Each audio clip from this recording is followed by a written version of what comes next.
You want to write good. I write good. So I'm going to help you to write good, and these are 4 things to help you write gooder.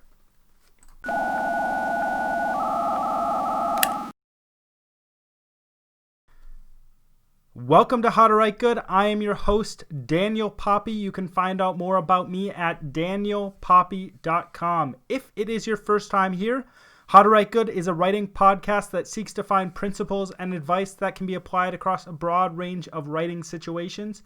If you've been here before, don't forget to subscribe, hit that like button below, and share. We all want to be better writers. And that is why you're listening to this podcast. So I'm going to be going over 4 very basic things that I think are going to make you a better writer. And it's probably going to be fairly quick today.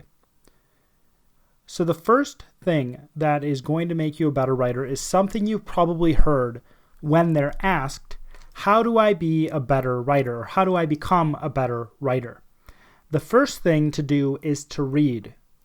Why does this make you a better writer? That's something I actually don't hear asked a lot, so I'm going to explain that a little bit. When you read, you gain a pattern of writing, if that makes sense, right? So if you want to learn anything, it can help to watch other people doing that specific thing. If you want to learn how to play soccer better, it can actually help to watch people who play soccer really, really well because you can see the technique that they are using. When you read, it is even better than watching because what happens when you read is if you are reading very good books, you are understanding the writing, you are thinking the thoughts of the author after the thoughts of the author have already been thought by that author. Man, that's a bad way to say it. And then you are experiencing those things the author wants you to experience.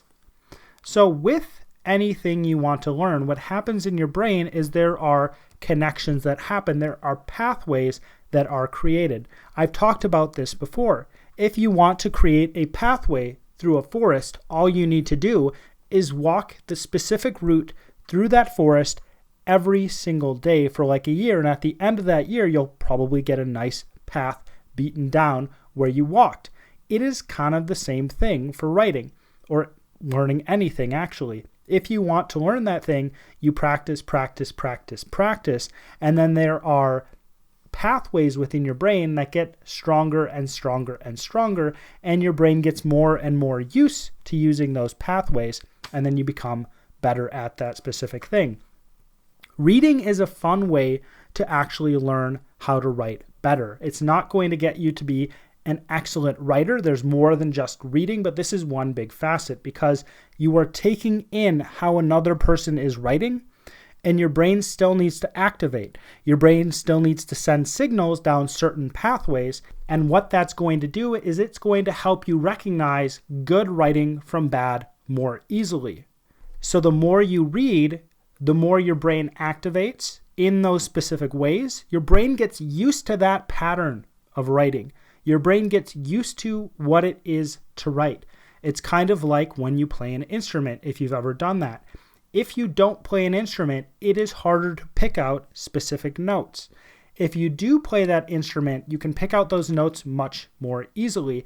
And what you're doing when you're reading is you are teaching yourself how to pick out what is good within writing and what is bad. And it is essential, I would almost say, that you can actually recognize good writing from bad, because if you can't recognize good writing from bad, how can you take something that is bad or mediocre that you've written and bring it to the point of good writing? So reading is very important to learn how to write. The second piece of advice I would give, the second tip I would give, is also one that you've probably heard again and again, and this is for the same reason as the reason I gave before. This second thing I would say that you need to do to be a better writer is to actually write, right? It's so simple, but you actually have to do it. To get good at anything, you actually have to do that thing. Again, this goes back to the same idea as what I talked about with reading. What you are doing is you are creating a pathway through your brain with writing. Your mind is understanding better and better how you're going to write better and better as you practice that specific thing. You learn how to do things better because you're exposed to it so much. The third tip I would give you is not something you hear very often. The third tip I would give you is learn how to think better. Because one of the big things in writing that I stress is clarity. I think at the very least, people should be able to express themselves clearly. And to be able to express yourself clearly, you need to be able to think better. I do not think that thinking better is believing specific idea points, whether it's in line with a political idea or whether it's in line with a religious idea, because there are people who believe specific things that are religious and there are people who believe specific things that are political that do not think well. And there are people who believe specific things, those very same things politically, and people who believe those very same things in a religious sense who are good thinkers. Thinking comes down to understanding the world as clearly as you possibly can. And I think the best way we can understand the world as clearly as possible is actually by understanding logic and learning logic. And I actually have some episodes on logic. I'll actually link them up here or down below if you're listening to this on audio that I think you should check out, because I revolve my writing around logic, right? It doesn't come out as pure logic because pure logic is not good writing, right? Even a informal type of academic logic is not necessarily good writing, especially creative writing. But I do need to understand the world around me. And again, I go through that in those episodes about logic more. But learning how to think better will help us understand the world and will help us organize our thoughts. It is a linear system, thinking better. It is a systematic way of going through your thoughts. And by being able to go through your thoughts in a linear, logical, systematic way, you can outline your thoughts better. You can put them together in a way that makes more sense. And then you can actually take those ideas and take that pattern of thinking that is better, clearer thinking and express it through your writing. I hope that makes sense. I know that it was a lot. The final tip I would give is maybe something you've heard before, and I don't put any of these above any other. I actually think that you have to do all of them to get to the point where you are a good writer. But the last tip I would give you is experimentation. And the reason I give you this tip is because good writing and great writing, phenomenal writing even, is not just taking the rules and applying the rules within writing. It is not just that. The reason why I say it's not just that is because I do not think the rules of writing, the grammatical rules, the things we teach kids within schools, I do not think they get to the fullest extent of what writing is. They don't get to the fullest extent of how people think because they can't. They don't get to the fullest extent of what the language is they're dealing with. They're just this basic understanding of how people talk and how those rules are used within talking. They're very skeletal in nature. And great writing, especially, goes beyond those grammatical rules. I'm not necessarily saying that great writing breaks those grammatical rules, but great writing is more than those grammatical rules. And since each person is different, and within even the same language, you have many different variations of how that language is used, and that language can twist and that language can evolve. You are in possession of a unique piece of that language, okay? You grew up in a specific place. You grew up with a specific culture. You grew up with a specific family. You grew up with specific experiences.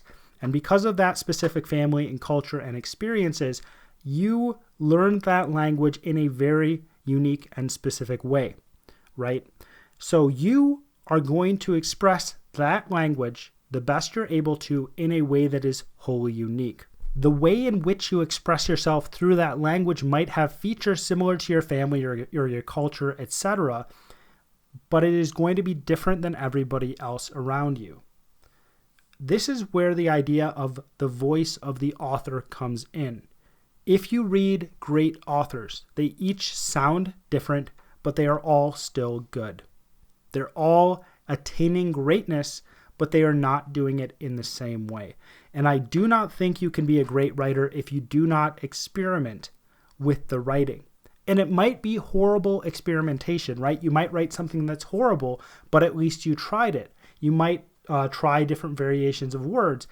In another episode, and I can't remember what it was, I'm not going to put it up here, but I think it was a few back, I talked about how when you're working on a book, you actually need to have the book itself, that thing that isn't going to change, and then you need a playground to try things out in as you experiment with that book, as you take a paragraph and you move it all around and find the best way to express that paragraph. And this is what I'm talking about right now.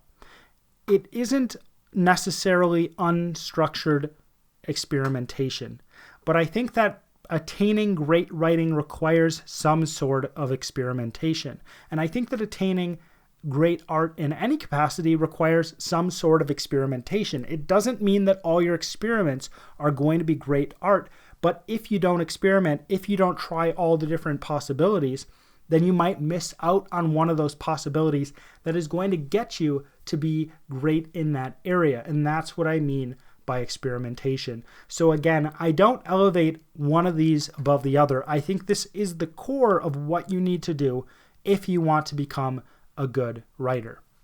Tell me what you think. If you think I'm wrong about this, if you think there's more that people need to do to become a good writer, then you can tell me down below, or you can reach out to me on social media if you're listening to this on audio. If you enjoyed this, you're probably wondering how you can support me. Well, you can actually do two simple things. Follow the first link below to grab a copy of my book, and then follow the second link and sign up for my newsletter.